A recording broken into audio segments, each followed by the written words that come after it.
It began with the kind of silence that only the Supreme Court can hold, a silence heavy with history, law, and the weight of a nation's expectations. The chamber, polished and solemn, seemed untouchable. But in an instant, that stillness shattered. Jasmine Crockett, unapologetic and fierce, cut through the ritual calm with a voice that carried both fire and defiance. Her words fell like sparks, accusations of hypocrisy, charges of bias, a daring challenge hurled not just at the bench but at the very idea of its untouchable authority. The air thickened as her sentences ricocheted against marble walls. Every syllable meant to provoke. Every glance daring anyone to stop her. Chief Justice John Roberts did not speak at first. His eyes flickered in quiet disbelief, his jaw tightening as though to anchor the weight of the room. To his right, Justice Ketanji Brown Jackson leaned forward ever so slightly, her face calm but alert, her gaze sharp with focus. Between them, an unspoken question hung in the air. Had anyone ever witnessed such defiance within these sacred walls? Spectators shifted in their seats, unsure whether to gasp or stay frozen in respectful silence. Reporters scribbled with frantic urgency, sensing that history was unfolding, that every second demanded capture. Crockett, undeterred, lifted her chin and pressed harder, her voice a rising tide. She did not sound like a guest in this chamber. She sounded like someone determined to seize it, and yet, what made the moment unforgettable was not just Crockett's audacity, It was the pause that followed the chilling stillness when her words finally landed. Roberts turned toward. And Jackson toward Roberts, and in that exchange of glances lived the gravity of centuries. Dignity confronting audacity. Steadiness staring into fire. The hook came not in Crockett's speech itself, but in what it forced from the guardians of justice. The Chief Justice and the newest trailblazing justice, two voices from different generations, both shocked into a decision to respond. And as the chamber braced for their words, the sense was unmistakable. Whatever happened next would not be routine. It would be remembered. No one expected what she was about to say, and no one was ready for how the judges would answer. The Supreme Court does not simply hear cases.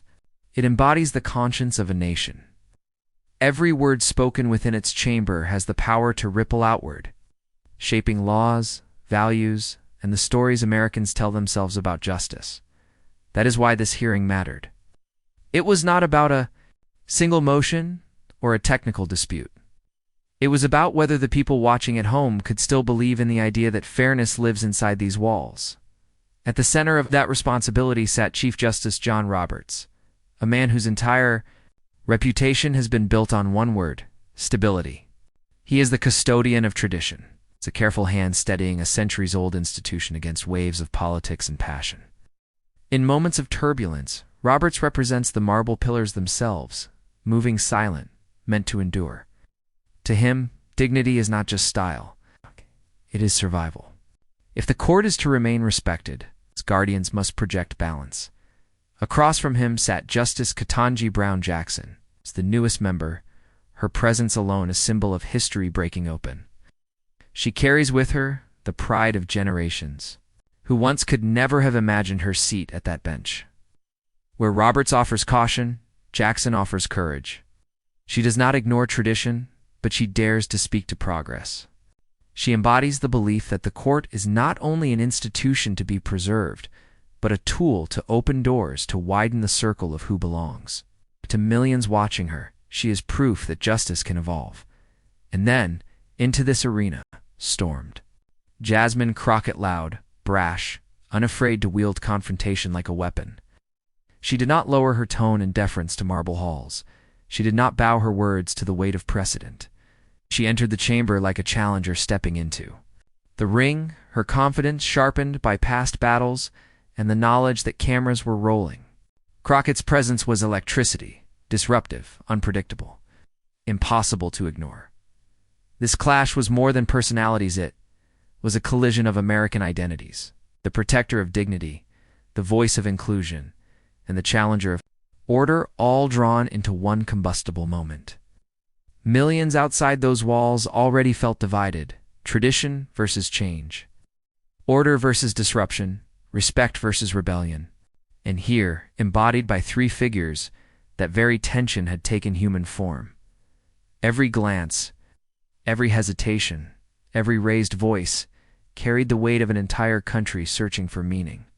Roberts knew one wrong step could make the court look weak. Jackson knew one silence too many could make the court look blind. Crockett knew that one viral moment could make her immortal in the eyes of her supporters. The stakes could not have been higher. This was not simply about it was about legitimacy, about whether Americans would continue to see the Supreme Court as a temple of justice or as another stage for spectacle. The chamber was quiet now, but beneath that quiet ran the current of something larger. The choice was no longer between order and chaos. It was between legacy and rupture, between a court that could reassure the nation, and one that might shatter in the eyes of its people. But what unfolded in the next 5 minutes would shake the very foundations of the court's image. Long before Jasmine Crockett's voice echoed through the chamber of the Supreme Court, it already made its mark in another arena, the rough-and-tumble battleground of Congress.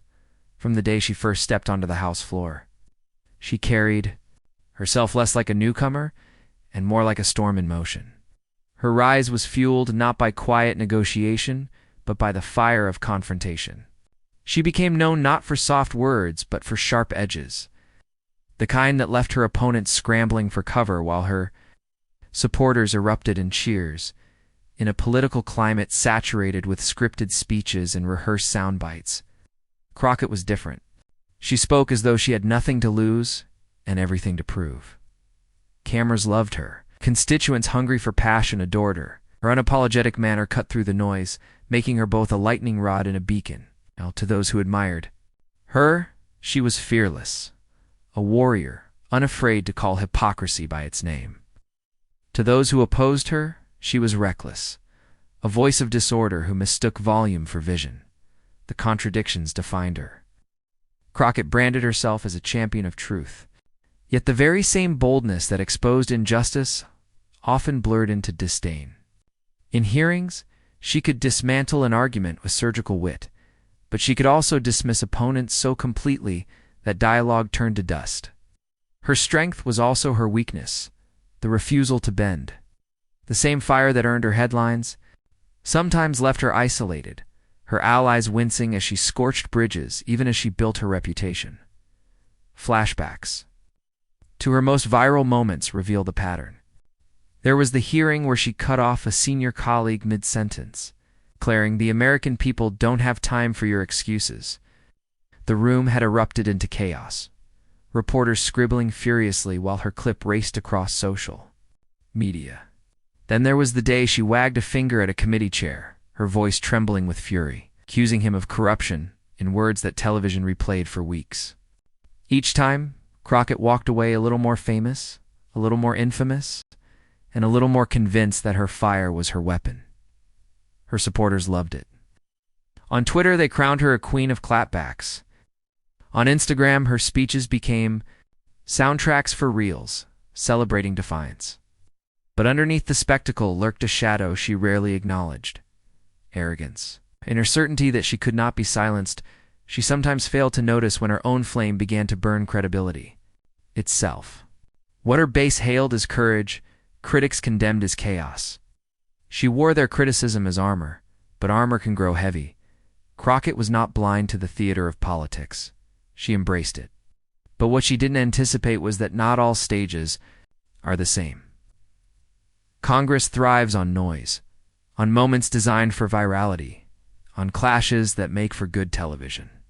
The Supreme Court, however, is a different theater, one that demands reverence, one that answers not to applause but to history. Stepping into that chamber with the same fire she unleashed in Congress was not just bold, it was dangerous, and that is where her greatest flaw revealed itself. Crockett believed her style was universally untouchable, that her voice could dominate any room, no matter how sacred. But arrogance is a silent predator, and it often strikes hardest in the moment of greatest confidence. Crockett's fire had carried her far, but it had also left a trail of resentment, of opponents waiting for the day when her flame would falter now. Standing in the highest court of the land, her defiance was about to meet something stronger than applause, stronger than retweets, stronger even than her own conviction. For the first time, Crockett's weapon of choice, her voice would face adversaries who had mastered a different kind of power: patience, dignity, and the force of history itself. This time, however, her fire would be met with something she had never faced before. To understand the gravity of what unfolded that day, one must first understand the two figures who stood across from Jasmine Crockett, not with fists or fury, but with presence. John Roberts and Ketanji Brown Jackson did not walk into that chamber as mere individuals. They carried history, responsibility, and the symbolic weight of a nation's fractured trust in its highest court. Each came from different paths, different generations, and different philosophies. Yet together, in that moment, they embodied the counterforce to Crockett's storm. John Roberts, the Chief Justice, had always been the picture of composure. His career was defined not by dramatic headlines, but by careful restraint. He had been shaped in the crucible of Washington politics, nominated as a young man with a reputation for brilliance and discipline. To Roberts, the Supreme Court was not simply a workplace. It was the anchor of the Republic, a place that must remain untouchable by the noise outside its walls. His critics accused him of being too cautious, too hesitant to confront the country's deepest fractures. But his supporters saw in him a protector, someone willing to take the blows of political storms to keep the institutions standing tall. His leadership was not flashy, but it was enduring. Roberts had guided the court through some of the most polarizing decisions in modern history, often searching for narrow paths to preserve the court's image as impartial. Dignity was his shield. Balance was his compass. In a country that seemed addicted to extremes, Roberts clung to the idea that moderation itself was a kind of power. He was the marble pillar in human form, unmoving, steady, unyielding to spectacle. Then there was Ketanji Brown Jackson, the newest voice on the bench, whose presence alone spoke volumes before she uttered a single word. For millions of Americans, especially women of color, her confirmation was not just another judicial appointment. It was a generational breakthrough. She had carried with her the legacy of ancestors who had been locked out of courtrooms, denied their humanity under laws, crafted in chambers just like this one. Every step of her journey was a defiance of history, the daughter of teachers, product of resilience, a trailblazer whose very existence at that bench widened the definition of who could speak for justice. Jackson's reputation was not built on silence, but on clarity. In hearings, she was known for her sharp questioning, her refusal to let obfuscation pass unchecked. She had a gift for cutting through arguments with both intellect and empathy, grounding abstract law in lived reality. To progressives, she was a beacon proof that the law could belong to everyone, not just the privileged few. To critics, she was too bold, too willing to frame justice as moral truth rather than dry precedent. But Jackson wore those criticisms like fuel. Knowing that history rarely rewards those who play small, if Roberts represented tradition, Jackson represented transformation. He guarded the institution as it had always been. She sought to push it toward what it could become. They were, in many ways, opposites. And yet, in this moment, they were united not by ideology, by something greater: the defense of dignity against chaos. Their backstories collided like two rivers meeting at a waterfall. Roberts, the cautious guardian of legacy, and Jackson, the fearless herald of progress, both found themselves confronted by Crockett's audacity. Each carried personal lessons into that chamber. Roberts had spent decades learning when not to speak, understanding that silence itself could wield authority. Jackson had spent her life fighting to be heard, to claim space where voices like hers had long been excluded. One believed in the strength of restraint, the other in the power of truth spoken without fear. Together, they formed a balance Crockett could not have anticipated. As Crockett's fiery accusations filled the air, the moment demanded more than routine judicial patience. It demanded a response that combined Roberts' steadiness with Jackson's courage. The nation watching did not simply want rulings or legalese. They wanted reassurance that dignity was not dead, that truth could still stand firm in the face of arrogance. And so, as Roberts straightened in his chair and Jackson leaned forward, there was a palpable shift in the room. Two different legacies, two different philosophies, now moving in tandem.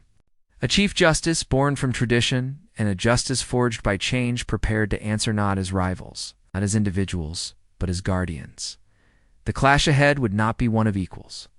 Crockett had mastered confrontation, but Roberts and Jackson carried something heavier, the weight of a nation's fragile trust. They would not raise their voices to match hers. They would not meet fire with fire. Instead, they would do what the most powerful figures often do: remind the world that true authority does not need to shout. The silence stretched. The room waited. Crockett's storm hung in the air, daring them to flinch. What came next would prove that Roberts and Jackson were not merely responding to a disruption. They were about to deliver a lesson, one that would echo far beyond those walls, one that would test the very limits of Crockett's fire. And as their eyes locked with hers, the sense was undeniable. This confrontation was no longer just about words. It was about legacies colliding on the stage of history.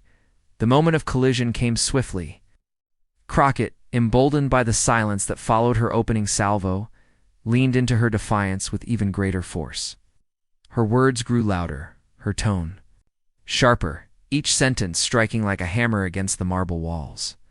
"This court has failed the people," she declared, her hand slamming the desk before her. Gasps rippled across the chamber. For a split second, felt less like a hearing and more like a battlefield where decorum had been left for dead. Chief Justice Roberts adjusted his glasses, his face tightening into an expression that blended disappointment with authority. Cleared his throat, a subtle sound that in any other context might have been ignored. But here in the Supreme Court, it carried the weight of centuries. "Congresswoman Crockett," he began, his voice calm, measured, yet undeniably firm, "this chamber requires respect not for us as individuals, but for the institution itself." Crockett did not shrink. She shot back immediately, her voice dripping with challenge. "Respect is earned, Mr. Chief Justice, and too often this institution hides behind tradition while ignoring truth." The room bristled. It was the kind of retort rarely, if ever, heard within these walls. Reporters scribbled furiously, capturing every word. Some in the gallery leaned forward as though afraid to blink and miss history. The confrontation was no longer theoretical. It was unfolding in real time, live, raw, unstoppable. Justice Ketanji Brown Jackson broke the silence next. Her voice, unlike Roberts, carried warmth wrapped around steel. "Congresswoman, truth is not ignored here," she said, her words deliberate, her tone precise. "But truth must be weighed carefully, not shouted as spectacle. Justice cannot survive on noise. It survives on reason." The contrast was striking. Roberts had embodied authority. Jackson embodied conviction. And together, their voices framed Crockett not as a fearless truth-teller, but as a disruptor, unable to match composure with substance. Yet Crockett would not back down. She jabbed the air with her finger, her passion now teetering on the edge of recklessness. Reason is a luxury when people suffer. Reason is what those in power use to delay justice while lives are destroyed. A murmur surged through the audience. She had landed a blow that would resonate with those outside the chamber: activists, frustrated citizens, voices tired of waiting. But inside this room, her intensity only seemed to make her isolation clearer.